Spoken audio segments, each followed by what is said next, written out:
The third lesson, and this is a really interesting one in my mind because it worked for me.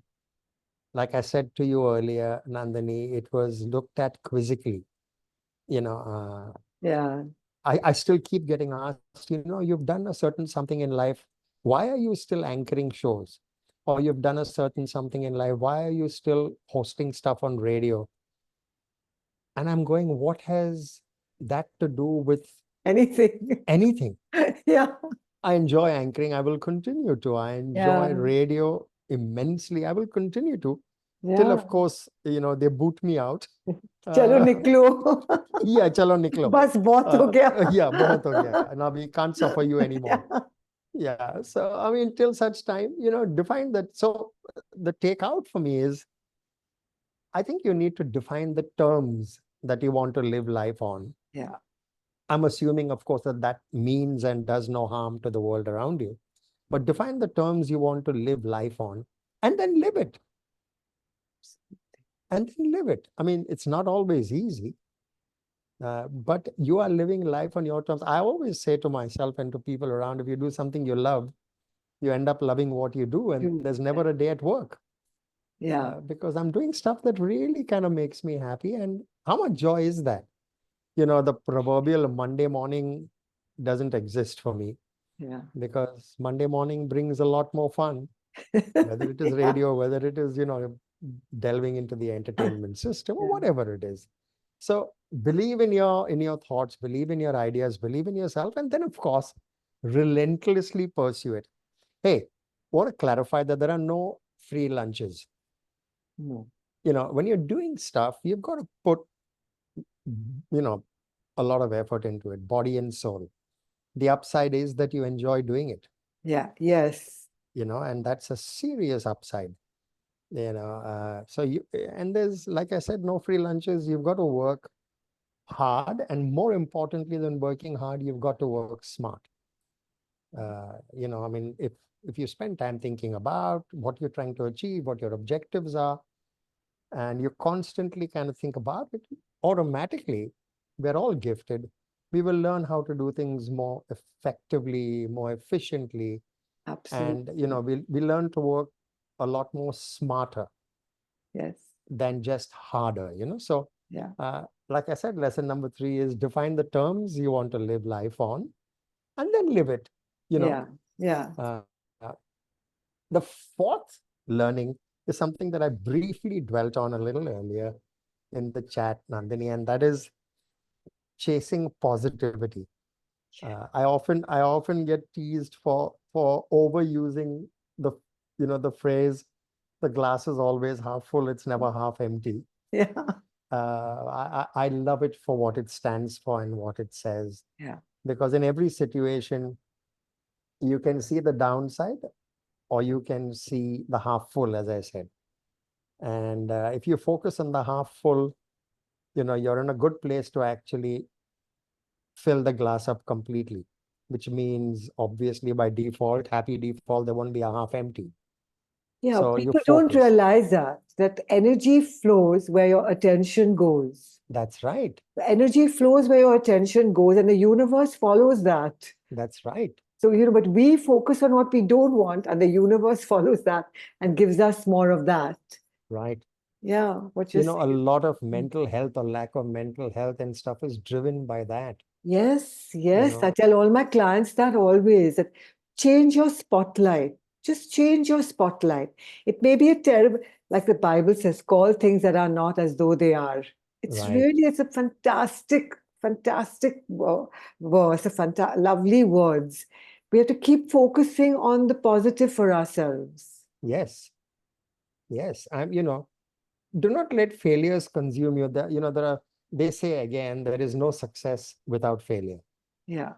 And Yeah. failure can do two things to you, right? It can consume you, or you could learn from failures and make sure that it never happens again. Yeah.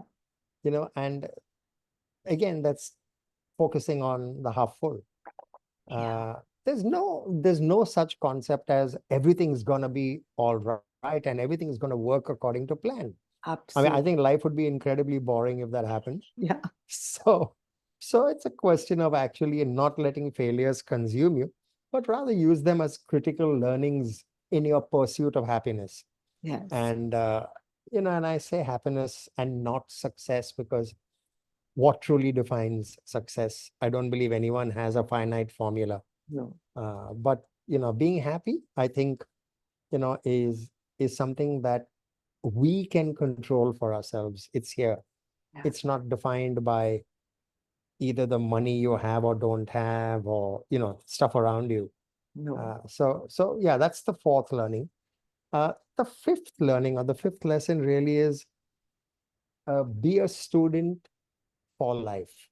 I think one of the fallacies I grew up with, and a lot of us do, is we we believe that we break up life into academics, which is school, into college, into whatever professional academics you do, depending on your capabilities or whatever. But I'm going to make a slightly, how should I say, a hard statement that I think the surest recipe for decline, professional and personal decline, is to think we know it all. Oh, yes. You know, and it happens to all of us. I stand up to be counted as well. Yes. Whether it's consciously or subconsciously, we tend to think that we know it all. And so the counter to that is, can we always be open to learning? Can we always be open to criticism? Can we always be open to advice? And like I said, stay cognizant to the fact that, learnings can come from the most unlikely sources. Uh, to this day, I remain a student of theater, let's say, or a student of music, Yeah. uh, both as an art and as a business, right? And this knowledge and experience helped me launch and curate and run ventures that are in the professional world, but are such great joy. Yes. Because, like I keep saying, what defines professional and personal, or what blurs? I think the lines are blurred. So, being a student for life, because like the fallacy is, or the wrong belief is that academics or learning stops at a certain age, and then you get on to using it in your life, personal and professional. Yes, of course. But do you stop learning, or should you stop learning? No. No. And if we stay open to learning, it's amazing, like you said, how much more we can learn, how much more we can imbibe, and how much more we can use our learnings for further happiness or further success, however you want to define, or for the happiness. Good. So that's the fifth one. Be a student for life. Be a student of life. Uh, this is again very interesting. I mean, I struggle to do it, but always keep your eyes open to see things that you don't normally see. Keep your ear to the ground. Always stay humble. Again, sometimes a very difficult thing to do. Very. Yeah. You never know from whom or where your next big lesson will come. Yeah. My late father would always say, some of life's finest learnings come from talking to the watchman, or talking to the security guard, or Absolutely. striking up a small chat with the house help every once or twice in a while, or Yeah. talking to the rickshaw driver or the taxi driver or whoever else, right? Because those are non-curated conversations. And you tend to be, I'm not saying other conversations are not honest, but these tend to be extremely more real, Yeah. because, there's no baggage either which way. They're saying things from their heart, whether they're pouring out their learnings or their sorrows or whatever it is. It's real, uncurated or non-curated conversation. So I'll never forget, my father taught me a wonderful lesson once in the days when I lived with them, where the lady who comes to kind of take your garbage every day in the morning came, and I was sitting and reading something, I think, and I told my mom very politely, no harm meant, that the kachra wali had come. Has come. So just to alert her, to give her the the stuff on the bin, Garbage. and that the garbage. So that happened, but my dad called me aside and very politely, but very firmly, in a sense, told me, he says, you know what? I know you didn't mean any harm, but that's not the kachra wali. That's the kachra saaf karne wali. Oh, yes. It's just a perspective, right? Yeah. But it just changed my approach to that lady forever. Yeah. When you understand that she's the lady who helps you keep your home clean by doing what she does. Absolutely. So, I mean, be a student of life. You Yeah. can learn wonderful things from people. I used to believe I worked very hard. But even today, when you're walking on the streets and you see these laborers, Oof. whether they're doing, stuff on the roads or whatever, construction workers, you just spend a little time and look beyond the fact that there's another construction happening in your vicinity, but spend time actually observing how hard these people work to earn a living, to put the next meal on the table, or whatever else the purpose of earning that little money is. It teaches you, you're learning from life.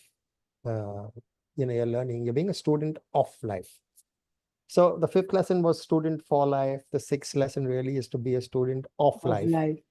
Yeah, because some of the finest learnings come from life. Uh, Another lesson that I could go on talking about endlessly is staying hungry.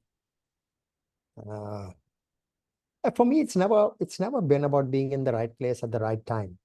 A lot of people say it, and maybe in their scheme of things, they are right. But they say, "Oh, he was so fortunate; he or she was in the right place at the right time." Uh, I think rather it's about always being hungry uh, to sniff out opportunity. And I don't say this selfishly or badly. If you've clearly objectivized who you are and what you wish to do, I think you recognize opportunity a lot more clearly. I could be meeting someone and just because I've given it thought, I talk about life and about my passion points, and he or she or they say, hey, you know what? Maybe we should take this conversation further because I have this thing or I know this person, and whatever happens, happens, Something right? happened. Yes. Something happens. But so that can be looked at two ways. Oh, he was so lucky, he was in the right place at the right time, spoke to this person, and good things happen. Yeah. But I look at it slightly differently as well. I look at it, if I hadn't sat back and thought about, figuring out who I am and what I wish to achieve, and what's my purpose, my larger purpose, blah, blah, blah, I would never have brought it up with those people in the first place.